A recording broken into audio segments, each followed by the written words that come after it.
Sir Mastan గారు, what is your take దీని మీద? అంటే నాకు ఒక బేసిక్ డౌట్ ఉంది. జనరల్గా సరే వీళ్ళు బయటకు వచ్చి చెప్పకపోయినా గవర్నర్ ఆఫీస్ ఉంటుంది కదా, రఫీ గారు ఇన్ ద వెరీ బిగినింగ్లో చెప్పారు ఒక సెపరేట్ వింగ్ అని చెప్పేసి. మరి గవర్నర్ ఆఫీస్ అయినా ఒక స్టేట్మెంట్ రిలీజ్ చేయొచ్చు. ఇప్పుడు ప్రైమ్ మినిస్టర్ ఆఫీసు ఎలా అయితే రిలీజ్ చేస్తుంటుందో అలాగే బయట దేశాల్లో కూడా మనం చూస్తుంటాము. ప్రెసిడెంట్ వైపు నుంచి లేకపోతే వైట్ హౌస్ ఆఫీస్ నుంచి ఇట్లా వస్తుంటాయి యుఎస్లో అయితే. మరి ఈ సందేహాలు ఇవన్నీ రాకుండా అసలు ఎవరు కలిసినా కానీ గవర్నర్ ఆఫీసు ఒక ప్రకటన రిలీజ్ చేస్తే అసలు గోల ఉండదు కదా. రెండు, ఇప్పుడున్న సిచ్యుయేషన్లో ఎందుకు ఇంత వివాదం అవుతోంది జగన్మోహన్ రెడ్డి గారు గవర్నర్ని కలవటం అనేది? గుడ్ ఈవినింగ్ అండి. సిటీ న్యూస్ ప్రేక్షకులకు, ప్యానెల్లో ఉన్న ఇతర పెద్దలకు కూడా, జగన్ గారు గవర్నర్ గారిని కలిసిన సమయం, ప్రస్తుత సమయం ఈ చర్చకి కారణం అనేది నేను అనుకుంటాను. అంటే వైఎస్ఆర్సీపీకి సంబంధించిన నేతలందరూ కూడా అరెస్ట్ అవుతున్నారు. అరెస్ట్ అవుతున్న లిక్కర్ స్కామ్లో ఉన్నారు. ముఖ్యంగా లోక్సభ పక్ష నాయకుడు, ఆ పార్టీకి సంబంధించి మిథున్ రెడ్డి గారు జైలుకి వెళ్ళటం, ఆ తర్వాత వరుసగా జరుగుతున్న పరిణామాలు. ఇప్పుడు ఇవాళ కూడా ఆ పార్టీ గతంలో ఎన్నడూ లేని విధంగా, నాకు తెలిసి వైఎస్ఆర్ కాంగ్రెస్ పార్టీ ఏర్పడిన తర్వాత వేళ్ల మీద లెక్క పెట్టచ్చు అనమాట, ఈ కేంద్ర కమిటీ అనేది సమావేశం అవడం ఇన్నేళ్ల కాలంలో. సో మొత్తానికి ఆ విధంగా జరుగుతుంది. అయితే నేనేమంటానంటే, నిజమే గవర్నర్ గారికి సంబంధించి ఆయన కలిసిన సందర్భంలో దంపతులు వెళ్ళి కలిసినప్పుడు ఏంటంటే క్షేమ సమాచారాలు, ఆయన అనారోగ్యానికి గురవడము, లేదంటే ఇంకేదన్నా వాళ్ళిద్దరి మధ్య ఉన్న, ఈ మధ్య కాలంలో ఆయన గతంలో ముఖ్యమంత్రిగా చేశారు, అట్లా ఉన్నప్పుడు కూడా ఆయన తెలుసు కాబట్టి ఆ విధమైన సంబంధ బాంధవ్యాల కోసం వెళ్ళారా, లేదా ఆయన అనారోగ్యం గురైతే పరామర్శించడానికి వెళ్ళారా అనేది నిజం కావచ్చు. కానీ వెళ్ళిన సమయం ఏంటంటే వీటన్నిటికీ ఈ మధ్య కాలంలోనే ఛార్జ్ షీట్ వేయటం, ఆ ఛార్జ్ షీట్లో మాజీ ముఖ్యమంత్రిగా ఆయన పేరుని 5-6 సార్లు ప్రస్తావించడం, ఇవన్నీ కూడా చర్చకి లేవదీస్తున్నాయి. అందులో మనకి అధికార పక్షం ఏంటంటే వరలరామయ్య గారు కావచ్చు, పట్టాభి గారు కావచ్చు, వీళ్ళందరూ కూడా దానికి సంబంధించి రకరకాల వ్యాఖ్యానాలు, ఆయన అరెస్ట్ కాబోతున్నారు కాబట్టి గవర్నర్ గారిని కలిశారని, ఆయన ఏం తప్పించుకోలేరని ఇట్లా మాట్లాడుతా ఉన్నాను. నేనేంటంటే అసలు లిక్కర్ కేసు ఉన్నప్పటికీ కూడా ఒకవేళ రిప్రజెంటేషన్, నాకు తెలిసి జూన్ 26వ తారీఖు బొత్స సత్యనారాయణ గారి నేతృత్వంలో గవర్నర్ గారిని ఆ పార్టీ నాయకులందరూ కలిశారు. అదేంటంటే జగన్ గారికి భద్రత అనేది కల్పించలేకపోతుంది, ఆయన భద్రత ప్రశ్నార్థకంగా ఉంది, ఆయనకి రక్షణ చర్యలు చేపట్టాలి, ఆయన పర్యటనకు వెళ్తున్నప్పుడల్లా ఏదో ఒక ఆయన భద్రతా లోపాలు వెల్లడవుతున్నాయి అనేది వాళ్ళు రిప్రజెంట్ చేశారు. అదేవిధంగా నిజానికి ఈ కేసులకు సంబంధించి పెడతా ఉన్నారంటే కనుక నంబర్ ఆఫ్ టైమ్స్ గవర్నర్ గారికి వాళ్ళ పార్టీ నాయకులు ఇచ్చారు. సో నిన్న అయితే నాకు తెలిసి రిప్రజెంటేషన్ ఏం లేదు. ఆయన వెళ్ళిన సందర్భంలో రాజకీయాల గురించి మాట్లాడారా, ఏది గురించి అంటే గవర్నర్ ద్వారా జగన్మోహన్ రెడ్డి గారికి జరిగే లాభం అయితే ఏం లేదు నాకు తెలిసి. బీజేపీ కేంద్ర నాయకత్వం ఇక్కడున్న కూటమి సర్కార్లో భాగంగా ఉంది. కేంద్రంలో ఏదైతే పరిపాలిస్తుందో ఎన్డీఏ, ఇక్కడ కూడా అదే ఎన్డీఏ ప్రభుత్వం ఉంది. అన్నప్పుడు ఆ ప్రభుత్వాల నిర్ణయాలకు వ్యతిరేకంగా గవర్నర్ గారు ఈయనకైనా సలహా ఇస్తారని కానీ, లేదా ఆయన ఏదో కాపాడతారని కానీ, ఆయన తరపున ఏదన్నా మాట్లాడతారు పెద్దలతో అనడానికి ఏమాత్రం అవకాశం లేదు. ఎందుకంటే రాజకీయ నాయకుడిగా ఉండే గవర్నర్ అయితే అలాంటి, ఇప్పుడు మనకి రోసయ్య గారు పక్కన తమిళనాడుకి వెళ్ళారు, ఇప్పుడు అశోక్ గజపతిరాజు గోవాకి వెళ్ళారు. సో మనకి ఇంకా బండారు దత్తాత్రేయ గారు ఇట్లాగా రాజకీయ నాయకులుగా ఉండి వెళ్ళే వాళ్ళు అయితే ఏదైనా మాట్లాడతారు, కొద్దిగా మేనేజబుల్ థింగ్స్ ఏమైనా ఉంటాయని అవకాశం. ఆయన సుప్రీంకోర్టు న్యాయమూర్తిగా చేసినప్పుడు ఆయన దగ్గరికి వెళ్ళి ఇట్లాంటి ఈ మేనేజ్ చేసే కార్యక్రమాలు, అందులో భారతీయ జనతా పార్టీ నియమితులయ్యారు, ఆయన చేత ప్రభుత్వం చేత నియమితులయ్యారు వ్యక్తి. సో నాకు తెలిసి అయితే అలాంటి ఏమి జరుగుతాయని నేను అనుకోవట్లేదు. అది గవర్నర్ గారు కూడా ఆ విధంగా చేసే పరిస్థితి కూడా ఇక్కడ లేదు. ఎందుకంటే సిట్కి సంబంధించి ఎటువంటి నిర్ణయాలు తీసుకున్నప్పటికీ కూడా గవర్నర్ ఏమాత్రం వాటిని ఆదేశించే పరిస్థితి అయితే ఇక్కడ లేదు. అది చట్టబద్ధంగా చేస్తుందంటారు, ఆయన న్యాయమూర్తి కాబట్టి ఆయనకి లీగల్గా అన్ని విషయాలు తెలుసు కాబట్టి వెళ్ళే అవకాశం ఉంటుంది. నిజానికి ఇందాక సురేష్ గారు అన్నట్టు ఇక్కడ గవర్నర్ కార్యాలయం అండి, గతంలో కూడా చాలా సందర్భాలు చూసాను నేను. గవర్నరు పిఆర్ఓని కూడా కొన్ని సందర్భాలు రిపోర్టర్ చేసేటప్పుడు ఆ ఫొటోస్ కోసం కానీ ఆయన కలిశారండి ఇన్ఫర్మేషన్ ఇమ్మన్నా కానీ అక్కడ ఏదో అది ఒక రహస్యంగా ఉంటుంది. ఒక పక్కన ప్రపంచం అంతా టెక్నాలజీతో ట్రంప్ గారు మధ్యాహ్నం ఆసిఫ్ మునీని కలిస్తే మనకి ఫోటోలతో సహా వచ్చేస్తున్నాయి. ఇక్కడ ఏంటో నాకు అర్థం కాదు. ఇంకా గవర్నర్ గారి ఆఫీస్కి సంబంధించి దానికి ఒక పెద్ద యంత్రాంగం ఉంటుంది, వాళ్ళకి పనే ఉండదు. ఇంకా గవర్నర్ గారికి సంబంధించి ఏదైనా పర్యటన ఉంటే పని తప్పితే మిగతా అంతా ఖాళీగానే కూర్చోడు. అలా ఫోటోలు 2 తీసి లేదంటే గవర్నర్ గారిని పలానా వ్యక్తి కలిశారు, ఆయన మాజీ ముఖ్యమంత్రి స్థాయిలో ఉన్నారు, ఆయన ఎందుకు కలిశారు ఏంటి చర్చించారు లేదా ఆరోగ్యం బాగుతా అన్నారు, 2 వాక్యాలు ఇస్తే ఏమైంది? ఇట్లాంటి వాటన్నిటికీ కూడా పొలిటికల్ చర్చలకన్నిటికీ కూడా తావిపోతుంది కదా. ఇంకోటి సరే ఆయనటి ఒకట్ల దీనేమో జగన్మోహన్ రెడ్డి గారేమో ఏం పెట్టారు, కూటమి సర్కారు మోసాల గురించి ఇట్లా స్కాన్ చేస్తే ఒక్క సెకండ్లో మీకు సమాచారం ఉంటుంది, చంద్రబాబు నాయుడు గారు చేసే మోసాలు, పవన్ కళ్యాణ్ గారు చేసే గప్పదాటు వైఖరి ఆయన చెప్తా ఉన్నారు మొత్తం. మళ్ళీ ఇవాళ కూడా ఇంకో యాప్ కూడా తెచ్చారు. ఆ యాప్లో వైఎస్ఆర్సీపీకి సంబంధించిన నాయకులు కనుక ఎవరన్నా వేధింపులకు గురైతే వెంటనే దానిలోకి చేయొచ్చు. అంత టెక్నాలజీని వాడుకుంటున్న జగన్మోహన్ రెడ్డి గారు ఎందుకు ఈ విషయంలో ఒక చిన్న ప్రెస్ నోట్ రిలీజ్ చేయలేదో అర్థం కాదు. పారదర్శకంగా ఉండటం అంటే ఇదే కదా. ప్రజల ముందు గవర్నర్ గారిని కలిశారు, తప్పే ఉంది దీనిలో, తప్పులేదు. ఆయన మాజీ ముఖ్యమంత్రి హోదాలో కలిశారు, ఎందుకంటే ఆయనకు ప్రతిపక్ష హోదా లేదు కాబట్టి ప్రతిపక్ష నాయకుడిగా కలిసే అవకాశం అయితే లేదు. ఆయన కేవలం మాజీ ముఖ్యమంత్రిగా ఆయన్ని కలిసే సందర్భం మాత్రమే ఉంటుంది, అది కూడా రీసెంట్ తాజా మాజీ ముఖ్యమంత్రి కాబట్టి. వాళ్ళ పార్టీ నేతలు కూడా ఎవరు నిన్న అడిగినా కూడా ఎటువంటి సమాధానం లేదు. ఏంటంటే వెళ్ళారు కలిశారండి, వాళ్ళ మీటింగ్ ఉంది కావాలంటే దాని గురించి చెప్తామనే ఇన్ఫర్మేషన్ ఇచ్చారు. మరి టెక్నాలజీని అంతగా వాడుకుంటున్నప్పుడు పారదర్శకంగా ఉంటానా ఉంటున్నప్పుడు ఆయన వైఖరిలో చాలా మార్పు వచ్చింది గతంలో. కానీ జగన్మోహన్ రెడ్డి గారు చెబుతున్నప్పుడు ఒక రాష్ట్రానికి సంబంధించిన గవర్నర్ని కలిసినప్పుడు ఎందుకు ఆ విషయాలు చెప్పలేకపోయారు గతంలో అంటే, ఆయన గతంలో చూసాం మనం. ఆయన ఢిల్లీ వెళ్ళి ప్రధానమంత్రి గారిని కలిసినా కూడా నేషనల్ మీడియా అంతా వెంటబడుతున్నా కూడా ఆ విజయసాయి రెడ్డి గారు చెప్తారండి, నేను కాదు ఆ విజయసాయి రెడ్డి గారు చెప్తారని చెప్పేసి అన్నారు. ఏది ముఖ్యమంత్రి స్థాయిలో విజయసాయి రెడ్డి ఎవరు? ఆయన పార్లమెంటరీ పార్టీ నాయకుడు. ముఖ్యమంత్రి గారు ప్రధానమంత్రి గారిని కలిసి ఏం చర్చించారో చెప్పమంటే విజయసాయి రెడ్డి గారు చెబుతారంటారు. ఆయన ముఖ్యమంత్రిగా ఉన్నారు కాబట్టి నేషనల్ మీడియా ఏమి వెంటబడలేని పరిస్థితి. ఆ రిలేషన్స్ కోసమనే ఆ ఐటమ్ కూడా అలా ఇవ్వాల. మామూలుగా అయితే వేరే నాయకులే తాడతీస్తారు. మామూలుగా ఏంటి ఒక ముఖ్యమంత్రి ఒక రాష్ట్రానికి సంబంధించి ప్రధానమంత్రి గారిని కలిస్తే 2 మాటలు మాట్లాడమంటే ఏంటంటే అంటే ఆయన వ్యక్తిగత స్వేచ్ఛ, దాన్ని ఎవరిని కాదనలేము. కానీ ఫార్మాలిటీస్ కర్టసీస్ కొన్ని ఉంటాయి కదా. సో ఆ కర్టసీస్ ఇక్కడ ఇప్పుడు గవర్నర్ కార్యాలయం పాటించలేదు. మాజీ ముఖ్యమంత్రి హోదాలో వైఎస్ఆర్ కాంగ్రెస్ పార్టీ తిరిగి 4 ఏళ్ల కాలంలో అధికారంలో చేపట్టి అందరినీ జైలుకి పంపిస్తామని కూడా ఈరోజు చెప్పారు. అలాంటి వ్యక్తి మరి ఎందుకు మీడియాని విస్మరిస్తున్నారో నాకైతే తెలియట్లేదు. మరి అది కూడా కరెక్ట్ కాదనేది అనుకుంటాను. ఎందుకంటే ఎవరిని కలిసినా ఇప్పుడున్న పరిస్థితుల్లో ప్రజలకి అన్ని విషయాలు తెలుసుకోవాలని ఆసక్తి ఉంటుంది కాబట్టి ఆయన అనారోగ్యానికి పరామర్శించడానికి కలిసినా ఇంకేదైనా కలిసినా కూడా చెప్పొచ్చు. ఆయన భద్రత విషయం అడిగినా కూడా చెప్పొచ్చు, దానిలో తప్పే ఉంది. నిజమే, ఆయన భద్రత లోపాలు చాలా చోట్ల అనంతపురంలో వెళ్ళినప్పుడు కావచ్చు, పిఠాపురం దగ్గరికి వెళ్ళినప్పుడు కావచ్చు, హెలికాప్టర్లు 2 సందర్భాలు జరిగాయి. మన మిర్చియార్డు గుంటూరులో జరిగింది, రెంటపాలలో జరిగింది, వీటన్నిటి సందర్భం మన బంగారుపాళ్యంలో కూడా జరిగింది.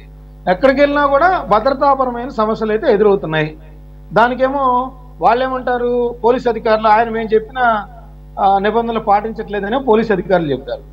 కానీ ఒక ప్రతిపక్ష నాయకుడి దగ్గరికి వేలాది మంది వస్తుంటే ఓర్చుకోలేకపోతున్నారు, అందువల్ల వాళ్ళు భద్రత కల్పించట్లేదు, కావాలనే కొద్దిగా సహాయ నిరాకరణ చేస్తా ఉన్నారు పోలీస్ అంతా కూడా అని వాళ్ళు వైఎస్ఆర్సీపీకి సంబంధించిన నాయకులు చెప్తా ఉన్నారు. ఏదైనా ఇది మంచిది కాదు.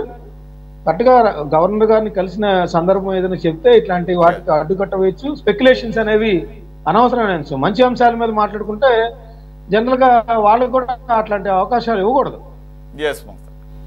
బాగా మాట్లాడారు, మంచి డీటెయిల్గా చెప్పారు. సార్ రఫీ గారు, క్లోజింగ్ కామెంట్స్ ప్లీజ్.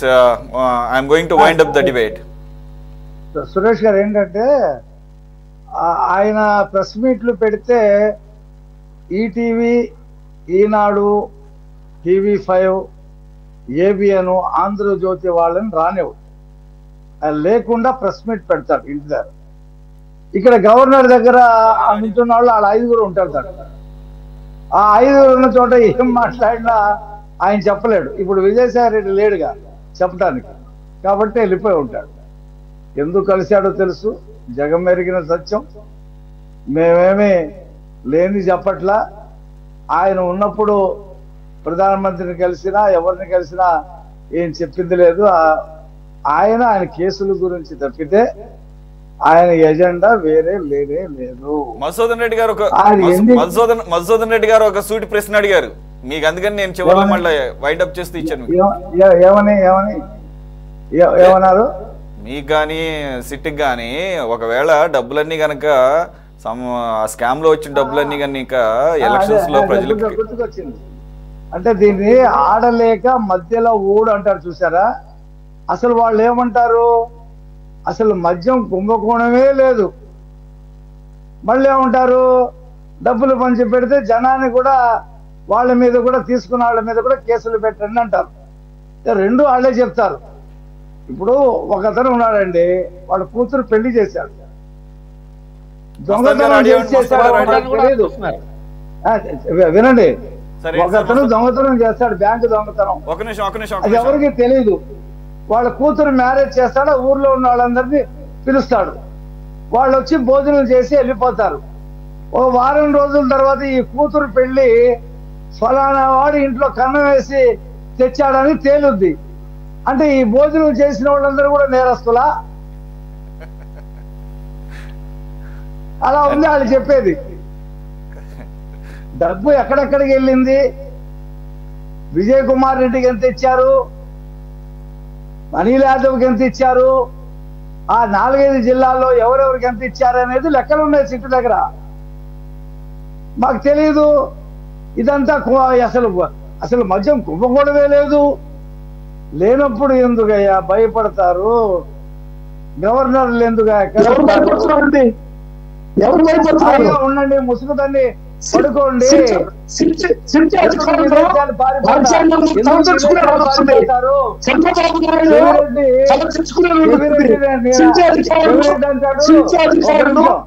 భారత రాజ్యాంగంతో భారత న్యాయ వ్యవస్థ తలదించుకునేటువంటి పరిస్థితి రెడ్డి గారు ఒక నిమిషం.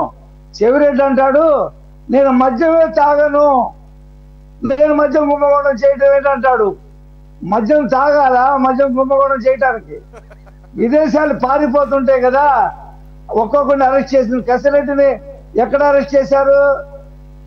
మద్రాసు వెళ్ళి విదేశాలు వెళ్ళిపోతుంటే అరెస్ట్ చేశారు. చెవిరెడ్డిని కూడా చెవిరెడ్డి కూడా విదేశాలు పారిపోతున్నారు, ఎయిర్పోర్ట్ అరెస్ట్ చేశారు. కాబట్టి ఎందుకు విదేశాలు పారిపోవడం? మద్యం అభివృద్ధి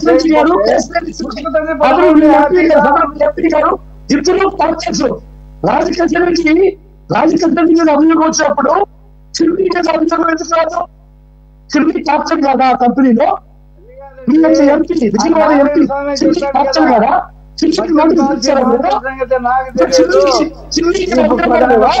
రఫీ గారు మధుసూదన్ రెడ్డి గారు లేవనెత్తుతున్న అంశం ఏంటంటే, అదే కేసిరెడ్డి రాజశేఖర్ రెడ్డికి సంబంధించినటువంటి బిజినెస్ పార్ట్నర్ గా ఉన్నటువంటి మీ ప్రస్తుత విజయవాడ ఎంపీ కేసినేని చిన్ని గారి మరి పాత్ర ఏంటి అంటున్నారు.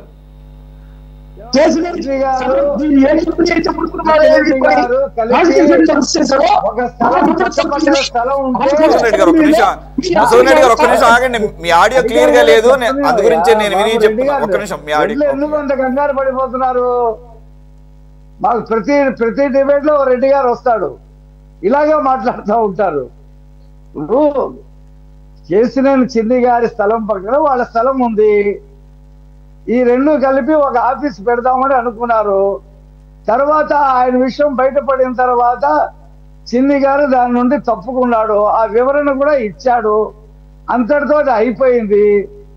ఎప్పుడో జరిగిందని ఆయనకి ఏదో సంబంధం ఉంది అని చెప్పేసి మాట్లాడితే ఏమైనా అర్థం ఉందా? అసలు మొత్తం బంగారు ఫోన్ చేసిన జగన్మోహన్ రెడ్డిని అనుమానించకుండా కిడ్నీలు లివర్లు తినేసి చంపేసి రక్తపూడు తిన్నటువంటి జగన్మోహన్ రెడ్డిని అనుమానించకుండా కేసీనేని అనుమానిస్తారు. రెడ్డి గారు లోకం కూడా అయిపోతుందయ్యా. అందుకనే మీకు 11 సీట్లు ఇచ్చిన మీ మైండ్ సెట్ మారలేదయ్యా బాబు. ప్రజలు ఎందుకు మమ్మల్ని ఇలా పెట్టారని చెప్పి ఆలోచించుకోండి అయ్యా, మారండి అయ్యా. నిజాలు చెప్పండి అయ్యా. ఎందుకు ఈ వితండవాదాలు? 5 సంవత్సరాలు వితండవాదాలు వాడారు. ఇప్పుడు ఓడిపోయి 11 సీట్లకి పక్కన పెట్టిన ఇదే వితండవాదాలు, ఇదే అబద్ధాలు. ఆ రోత పత్రిక ఒకటి దొరికింది వీళ్ళకి, సాక్షి. ఆ రోత ఛానల్ ఒకటి దొరికింది. ఆ బులుగు మీడియా, నీలి మీడియా, నూలి మీడియా ఒకటి దొరికింది. దాన్ని చదివి ఈ డిబేట్ లోకి వచ్చి ఈ రకంగా దోచుకుంటూ మాట్లాడుతూ ఉంటారు. ఏం చేయాలా? We're in closing minutes. Madhusudan Reddy garu మీరు ఎంత వాదించినా అసలు లిక్కర్ స్కామ్ అనేది లేదు. అది చంద్రబాబు నాయుడు గారు రాసి ఇచ్చినటువంటి సిట్టికి రాసి ఇచ్చినటువంటి స్క్రిప్ట్ అని మీరు ఎంత చెప్పినా, ఒక్క నిమిషం ఆగండి. కామన్ మ్యాన్ ఇక్కడ నేనేం ఒక సైడ్ తీసుకొని చెప్పట్లా. సిట్ ఇచ్చిన రిపోర్ట్ కానీ మనం కళ్ళారా చూసింది కానీ ప్రతి రాష్ట్రంలో ఉన్న ప్రతి వ్యక్తి అనుకుంటున్నటువంటి వ్యవహారం ఏంటంటే, పర్టికులర్గా లిక్కర్ విషయంలో మిగిలిన కుంభకోణాలను పక్కన పెట్టండి, కళ్ళ ముందు కనపడింది ఏంటంటే బ్రాండ్స్, అలాగే ఓన్లీ క్యాష్ ట్రాన్సాక్షన్స్, అలాగే ఇండెంట్లు పెట్టేటటువంటి ఆర్డర్ ఫర్ సప్లై ఇండెంట్స్ పెట్టేటటువంటి ఆటోమేషన్ సాఫ్ట్వేర్ని తీసేసి మాన్యువల్గా, అంటే వ్యక్తిగతంగా ఇవ్వటం, ఇవన్నీ కూడా క్లియర్గా సంథింగ్ ఫిష్ అనేది చాలా స్ట్రాంగ్గా ఉందనేది అర్థమవుతుంది. నేను క్లోజ్ చేసే ముందు మళ్ళీ ఇంకొకసారి చెప్తాను. నేను 2018-19 టైంలో, అంటే గత టీడీపీ ప్రభుత్వ హయాంలో మెక్డోవెల్ అనే బ్రాండ్ అందరికీ తెలిసిన బ్రాండు, పైనుంచి కింద వరకు, కాశ్మీర్ నుంచి కన్యాకుమారి వరకు ప్రతి చోట దొరికే బ్రాండు 22 లక్షల కేసులు అమ్ముడిపోతే 2022-23లో 7 కేసులు మాత్రమే అమ్ముడిపోయినాయి ఏపీలో మీ హయాంలో. 2018-19లో సామాన్యులు ఎక్కువగా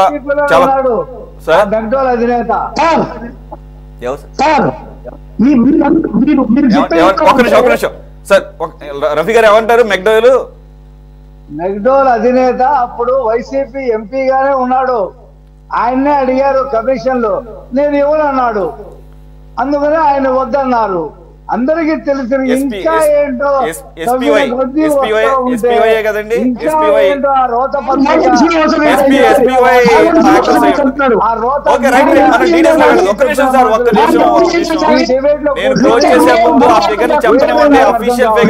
ఇవన్నీ కూడా official figures sir Madhusudan Reddy గారు. అలాగే ఇంపీరియల్ బ్లూ అనేది 20 లక్షల కేసులు అమ్ముడుపోతే 18-19లో 22-23లో 5 కేసులు మాత్రమే. అందరికీ తెలిసిన, ఒక్క నిమిషం సార్, బీర్ తాగే ప్రతి ఒక్కళ్ళు అడిగేటటువంటి కింగ్ ఫిషర్ బీరు, ఒక్క నిమిషం ఆగండి సార్. విజయ్ మాల్యా గారి బ్రాండ్ కింగ్ ఫిషర్ ప్రపంచవ్యాప్తంగా దానికి ఒక ఇది ఉంది, బ్రాండ్ పరంగా, క్వాలిటీ పరంగా.